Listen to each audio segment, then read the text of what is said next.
지난 주일 십자가에 죽고 다시 사신 예수님께서 제자들에게 찾아와 첫 번째로 하신 말씀이 너희에게 평강이 있을지어다 라고 하신 말씀이었습니다.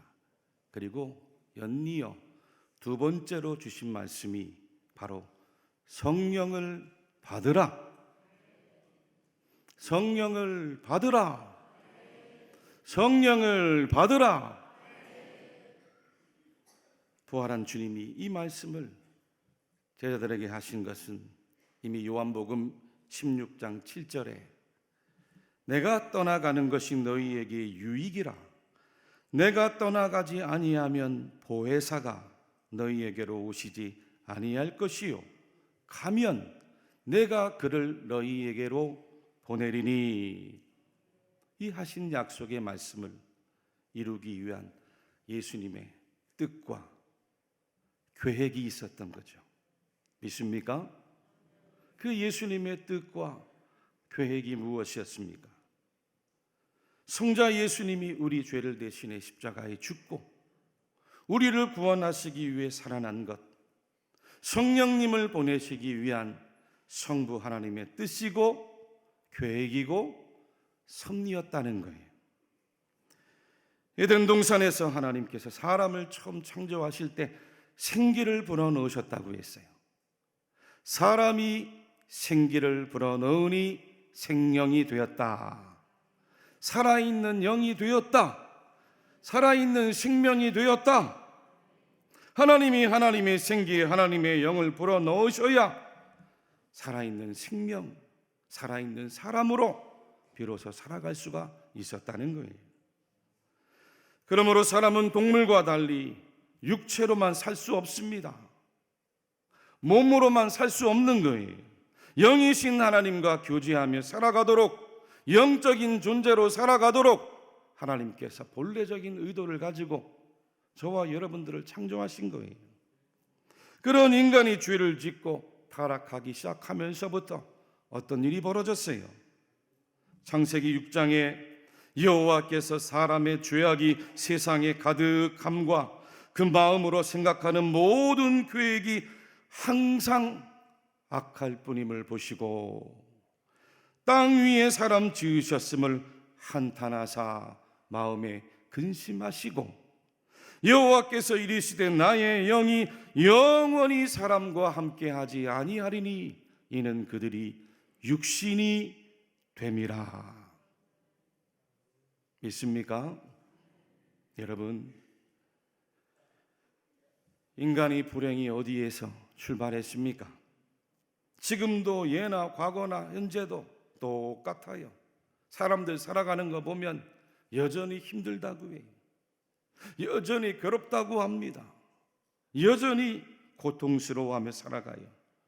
옛날보다는 분명 먹는 것도 더 나아졌고 옷 입는 것도 더 좋아졌고 집 사고 차 사서 자가용 몰고 다니는 건 분명 훨씬 더 윤택한 삶을 살아가는 것 같은데 여전히 힘들다고 해요.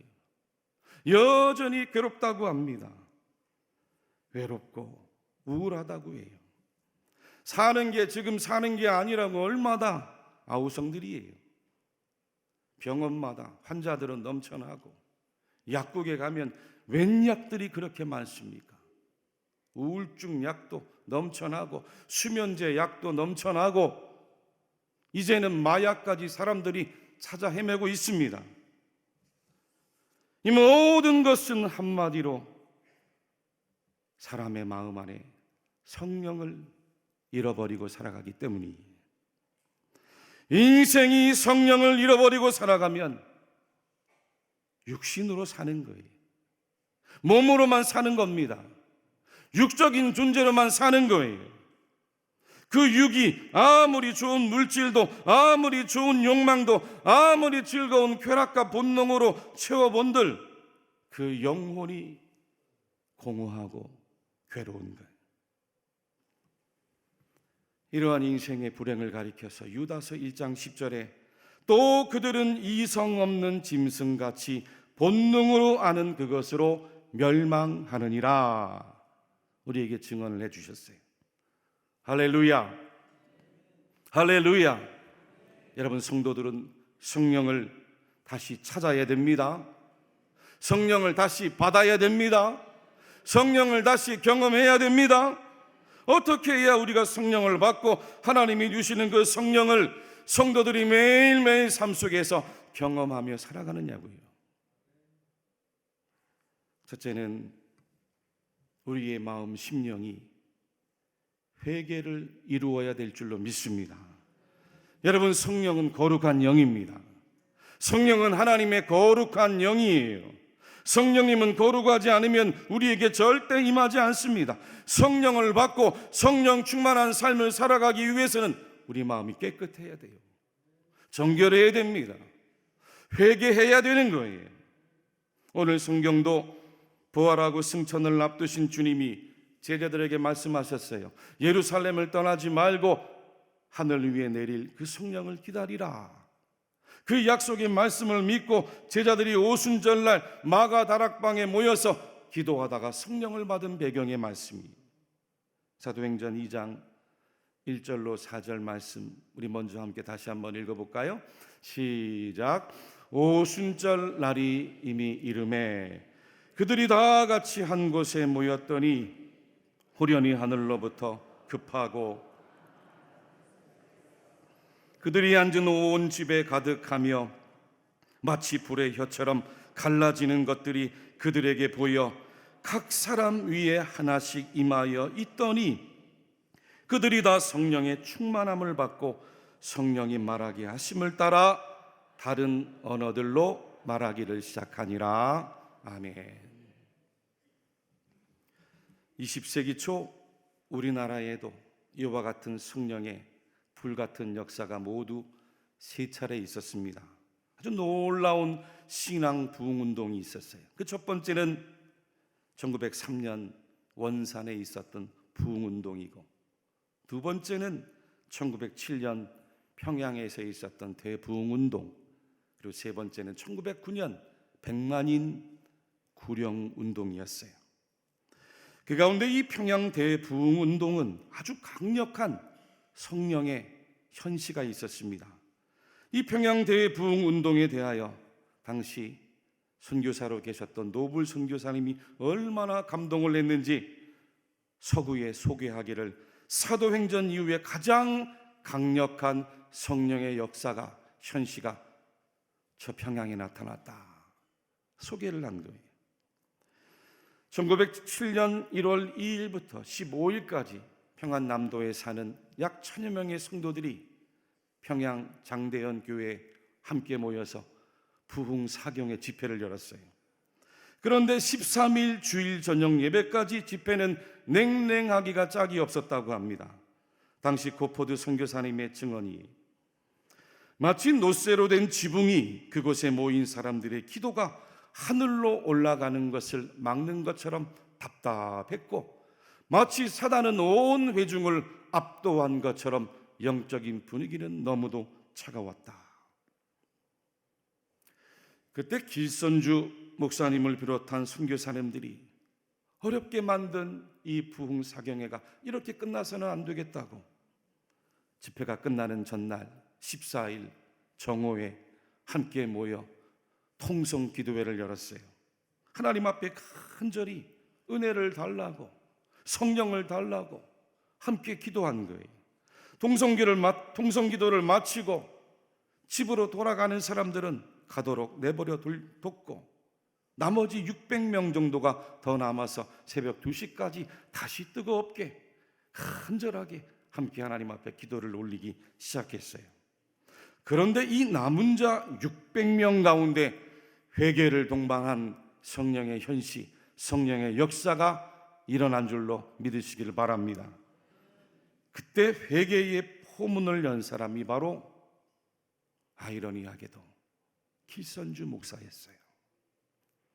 나는 아간과 같은 자입니다. 지금 나 때문에 하나님의 은혜와 축복을 받을 수 없습니다.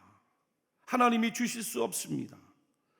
나는 1년 전 내 친구 중 한 사람이 임종하며 나를 자기 집으로 불러 말하기, 길장로, 나는 이제 세상을 떠나가니 나의 재산을 잘 정리해 주십시오. 내 아내는 셈이 약하기 때문이요 라고 부탁했습니다. 나는 잘 돌보아 드릴 테니 염려하지 마십시오 대답했지만 미망인 재산을 관리하다가 그 미와 $100 상당의 금액을 그만 개인적으로 사취하고 말았습니다. 내가 하나님의 일을 방해한 자입니다. 내일 아침에 가서 바로 그 돈 전액을 미망인에게 돌려드리겠습니다 하고는 공개적으로 일어나서 회개하고 자복하고 고백을 한 거예요. 이 얼마나 목사님인데 부끄럽습니까? 수치스러운 거죠. 그런데 그 목사님의 회개가 마치 뇌관에 불을 당긴 것처럼 그것에 모인 회중의 회개로 이어졌어요. 서로 사이가 나빴던 성도들 간에도 미워했던 것을 가슴을 치며 하나님 앞에 통해 자복했습니다. 며느리를 미워했던 시어머니도 며느리에게 잘못했다고 회개하고 통회했습니다. 시어머니를 미워했던 며느리도 시어머니에게 용서를 구하고 잘못했다고 통해 자복을 하는, 돈을 빌려가고 갚지 않는 사람도 당장 돈을 마련해서 다시 되돌려주며 용서를 빌었고, 옆집에 있는 그 닭을 몰래 훔쳐 잡아먹었던 일도 고백을 하고 회개를 하더라는 거예요. 심지어는 10수년 전에 잘못도 고백하고 서로가 사이가 나빴던 선교사와 목사님들 사이에도 회개하고 용서하면서 놀라운 성령의 현시의 역사가 그 가운데 일어난 줄로 믿습니다. 마지막 15일 저녁 집회가 완전히 달라졌어요. 이후에 평양을 거쳐 한반도 전역에 놀라운 성령의 역사가 확산되면서 평양 대부흥 운동이 일어난 거예요. 당시 노블 선교사님의 계속되는 증언이, 한국 교회에 내 자신이 지금까지 목격하지 못했고 듣지도 못했던 가장 놀라운 성령의 부어지심의 현시가 있었는데, 아마도 사도 시대 이후 이보다 더 놀라운 하나님의 권능의 현시는 없을 것입니다. 매 집회에 주님의 권능이 교회 전체 그리고 교회 밖에도 임했습니다. 남녀가 회개의 역사로 꼬꾸라지고 의식을 잃었고 모든 마을마다 마치 사람들이 죽은 자를 위해 통곡하고 있는 것처럼 회개하고 있습니다. 여러분, 오늘 성경에 오순절 마가다락방에 모였던 120문도의 제자들이 주님이 약속한 성령을 기다리며 무엇을 기도했겠어요? 주님이 약속하신 성령을 기다리며 그동안 주님 말씀대로 살지 못하고 순종하지 못했던 자신들의 죄를 회개하지 않았겠습니까? 주님을 사랑한다고 하면서 주님 못 박히실 때 다 비겁하게 무서워 도망쳤던 자기들의 죄를 회개하지 않았겠어요?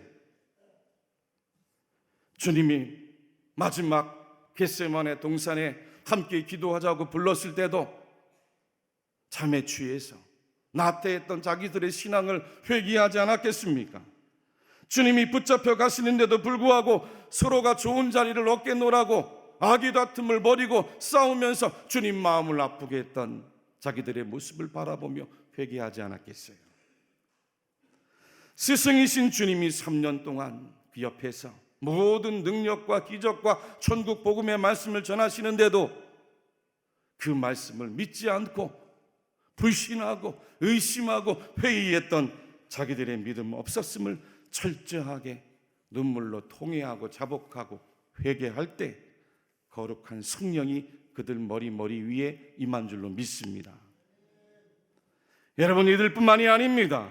회개와 성령의 역사가 임하자 놀라운 방언의 은사가 이들 가운데 터져나왔어요. 마침 여러 나라에 흩어져 살던 경건한 유대인들이 이 예루살렘에 모여 오순절을 지키기 위해 왔다가 자기 나라의 언어들로 말하고 있는 제자들의 모습을 보고 나 술에 취했구나, 조롱을 하는데 베드로가 자리에 일어나 사람들이 십자가에 못 박아 죽인 예수 그리스도 복음을 전하는 설교를 시작한 거예요. 그 복음의 말씀을 듣고는 사람들의 마음이 찔렸다고 했습니다. 그러면 우리가 어찌할꼬? 그러면 우리가 어찌할꼬? 그러면 우리가 어떻게 하면 되겠습니까? 낙심해할 때 베드로가 전한 말씀이 바로 38절 오늘의 말씀입니다. 말씀을 같이 한번 한 목소리로 읽겠습니다. 시작. 베드로가 이르되 너희가 회개하여 각각 예수 그리스도의 이름으로 세례를 받고 죄 사함을 받으라. 그리하면 성령의 선물을 받으리니. 아멘. 너희가 회개하여 죄 사함을 받으라.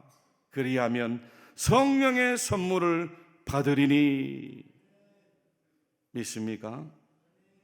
회개해야 거룩한 성령이 우리에게 임하시고, 회개해야 그 성령을 날마다 경험하며 살아가게 되는 거예요. 여러분, 요즘 교인들이 회개합니까? 잘 회개하지 않아요. 과거 우리들은 교회에서 회개를 참 많이 했어요.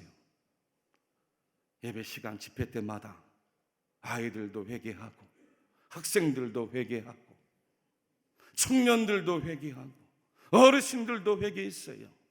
금식하며 회개하고, 철야하며 회개하고, 산에 가서 나무리 뿌리 붙들고 회개하고, 기도원에 가면서 올라가 눈물로 자기 생애를 하나님 앞에 회개하며 헌신을 했어요.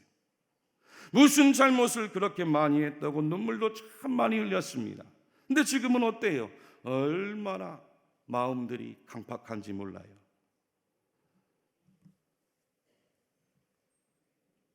잘못해놓고도 잘못했다고 하지 않습니다.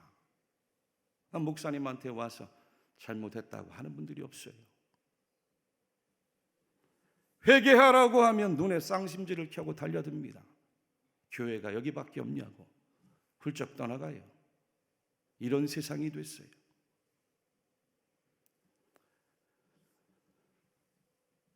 사랑하는 교회 여러분들이요, 성령을 경험하기 원하십니까? 대답이 왜 이렇게 시원찮아요? 성령을 경험하기 원하십니까? 성령을 경험하기 원하십니까? 하나님 앞에서 통회 자복 회개하는 여러분들이 되시기를 축복합니다. 여러분, 우리는 회개하고 또 회개하고 또 회개해도 하나님 앞에서 죄밖에 없는 죄인들이. 우리 교회에서 기도 제일 많이 하는 분 중에 어느 한 분 전도사님이 어느 날 제게 오셔서, 목사님, 회개할 게 왜 이리 많은지 모르겠네요. 회개하고 또 회개해도 죄밖에 보이지 않습니다. 하나님이 제 안에 죄를 자꾸만 보여주십니다. 이 말씀을 하시는데 제 자신이 얼마나 부끄러웠는지 몰라요. 우리 모두가 하나님 아버지 앞에서 부지런히 회개하며 살아갑시다. 회개를 멈추지 않는 성도들로 신령하게 살아갑시다. 여러분, 하나님이 제일 기뻐하시는 기도가 뭘까요? 회개하는 기도예요. 회개할 줄 아는 기도예요. 회개하는 성도에게 오늘 말씀처럼 우리 하나님은 성령을 선물로 주십니다. 회개하는 성도에게 우리 하나님은 성령을 선물로 주셔서 성령을 경험하며 날마다 천국 백성으로 살아가게 하시는 줄로 믿으십시오. 두 번째로, 기도해야 성도는 성령을 경험하는 거예요. 평소 신앙생활 잘하는 어느 집사님이 아내가 첫 아이를 임신하고 이 아이의 성별이 궁금해 산부인과에 가서 의사에게 물었대요. 이 신발을 분홍색으로 준비할까요? 파랑색으로 준비할까요? 그랬더니 의사가 퉁명스럽게 그런 건 알아서 뭐하게요? 지금이야 다 알려주지만 과거에는 산하 제한이 있어서 혹시 딸이라고 하면 어떻게 할까봐 안 알려주던 시절이 있었잖아요. 기분 나빠진 집사님이 속으로 화를 냈습니다. 아니, 의사면 다야 파랑색이든 분홍색이든 그거 하나 말하는 게 뭐가 어려워. 속이 상했어요. 기분이 나빴습니다. 면박을 당한 게 너무 분해서 저녁에 그 분한 마음을 가라앉히려고 기도하는데 느닷없이 성령님이 집사님에게 임하신 거예요. 기도하는데 어떤 뜨거운 물이 온몸을 휘감았어요. 그리고 맑고 분명한 성령의 음성이 또렷하게 집사님 마음에 들려왔어요. 아들이다. 됐냐? 뭐 그런 것 가지고 하루 종일 화를 내느냐? 처음 들은 성령의 음성이었습니다. 그 첫 성령의 음성이 좀 폼 좀 나고 화끈하면 얼마나 좋아해요. 처음 들었는데 아들이다. 됐냐? 그런데 이 성령의 경험이 너무나 신비하고 은혜로운 거예요. 기도가 재밌었어요. 평소에도 기도하는 집사님이었는데 기도할 때마다 성령의 체험이 있고 경험이 있는 거예요. 할렐루야, 할렐루야. 여러분, 우리 예수님도 성도들이 기도 생활 중에 성령께서 응답 주실 것을 분명하게 약속을 주셨어요. 누가복음 11장 9절에서 12절 말씀 같이 한번 한 목소리로 읽어보겠습니다. 내가 또 너희에게 이르노니 구하라. 그러면 너희에게 주실 것이요, 문을 두드리라. 그러면 너희에게 열릴 것이니 구하는 이마다 받을 것이요, 찾는 이는 찾아낼 것이요, 두드리는 이에게는 열릴 것이니라. 너희 중에 아버지 된 자로서 누가 아들이 생선을 달라 하는데 생선 대신에 뱀을 주며 알을 달라 하는데 전갈을 주겠느냐? 너희가 악할지라도 좋은 것을 자식에게 줄 알거든 하물며 너희 하늘 아버지께서 구하는 자에게 성령을 주시지 않겠느냐 하시니라. 아멘. 여러분, 성령은 어떤 특출난 사람에게 임하는 게 아닙니다. 그러나 성령님은 기도하는 성도들에게 찾아오세요. 믿습니까? 기도는 성도가 하나님께 나가는 영적인 통로예요. 하나님의 자녀가 된 권세입니다. 축복이에요. 권리예요. 명령입니다. 오늘 39절 40절 말씀에도 이 약속은 너희와 너희 자녀와 모든 먼데 사람 곧 주 우리 하나님이 얼마든지 부르시는 자들에게 하신 것이라. 약속을 해주셨어요. 할렐루야. 에스겔 37장 말씀에도 보니 하나님께서 에스겔 선지를 데리고 어느 골짜기로 데려가셨습니다. 그 골짜기 안에는 많은 마른 뼈와 해골들이 가득히 산처럼 쌓여 있습니다. 그리고 주님이 말씀하세요. 에스겔에게 에스겔아, 에스겔아, 이 마른 뼈들이 능히 다시 살겠느냐? 에스겔아, 에스겔아, 이 많은 마른 뼈들과 해골들이 능히 다시 살아나겠느냐?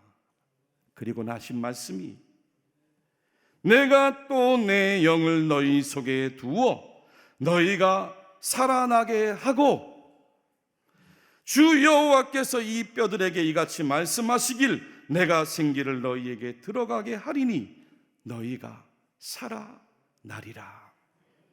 너희가 살아나리라. 바로 그래요. 여러분, 우리는 성령을 의지하지 않고 성령을 경험하지 않으면 걸어다니는 시체입니다. 마른 뼈다귀와 같은 인생에 불과해요. 아무리 비싼 옷 입고 좋은 음식 먹고 좋은 집에 살아도 그 속은 죄로 문들어 썩어 있어요. 성도들이 예수님을 만나고 성령을 받아 우리 메마른 심령에 새로운 힘줄이 돋는 거예요. 새로운 살이 돋는 겁니다. 새로운 생기가 돋는 거예요. 하나님의 사람들로 마귀와 싸워 이기게 하시는 줄로 믿으시기를 바랍니다. 여러분, 지금의 시대를 보세요. 죽은 자들이 얼마나 많아요. 산송장과 같이 정신적으로 죽고 양심적으로 죽고 윤리적으로 죽고 교회 다닌다고 말하지만 영적으로 죽어 살아가는 성도들이 얼마나 많습니까? 여러분들을 새 사람으로 변화시킬 수 있는 건 이 세상에 아무것도 없습니다. 오직 한 분 하나님만이 저와 여러분들을 살릴 수 있어요. 하나님의 영 거룩한 성령님만이 여러분들을 새롭게 하실 수 있습니다. 성령으로 만미암지 않고는 죽음에서 생명으로, 죽은 자에서 산 자로 다시 살아날 수가 없는 거예요. 여러분, 지금 내 영혼이 잠들어 있습니까? 내 자녀, 내 가족의 영혼이 잠들어 있습니까? 지금 내 믿음이 부족합니까? 구원의 확신이 없습니까? 하나님의 살아계심을 경험하지 못하고 살아가고 계세요. 그렇다면 죽어있는 내 신앙을 회복하도록 성령을 받으시기를 축복합니다. 성령을 경험하시기를 축복합니다. 하나님 앞에 회개하고 부르짖고 기도하면서 성령을 받으세요. 성령과 함께 살아가세요. 성령을 경험하세요. 17세기 근대 철학의 아버지라고 불리는 불란스의 철학자가 있습니다. 많이 들어봤을 거예요. 르네 데카르트란 사람이에요. 그는 자기의 책 방법 서술에서 아주 유명한 이야기를 남겼어요. 인류 역사에 아주 유명한 이야기를 남겼어요. 코기토 에르고 숨, 라틴어인데 번역하면 나는 생각한다, 고로 존재한다. 이 데카르트는 자신의 모든 생각과 사유의 기반을 회의라고 생각했어요. 진리를 탐구하는 길은 회의부터, 의심부터 하는 거죠. 그리고 그 의심의 출발은 변하지 않는 내가 생각하고 있다는 자기의 이성, 자기의 판단을 믿은 거예요. 자신의 생각만큼은 지금 틀림없다고 믿은 거예요. 그리고 나서 인류의 역사는 모든 사람들이 이 데카르트 때문에 오직 생각, 오직 이성, 오직 내 판단, 이것이 마치 진리인 것처럼 크게 착각하고 잘못 살아오고 있는 거예요. 바꿔야 됩니다. 바꿔야 돼요. 다시 하겠습니다. 바꿔야 됩니다. 어떻게 바꿔요? 나는 생각한다, 고로 존재한다가 아닙니다. 성도들은 바꿔야 돼요. 따라합시다. 나는 회개한다, 고로 존재한다. 나는 기도한다, 고로 존재한다. 나는 성령 받았다, 고로 존재한다. 나는 성령을 경험한다, 고로 나는 존재한다.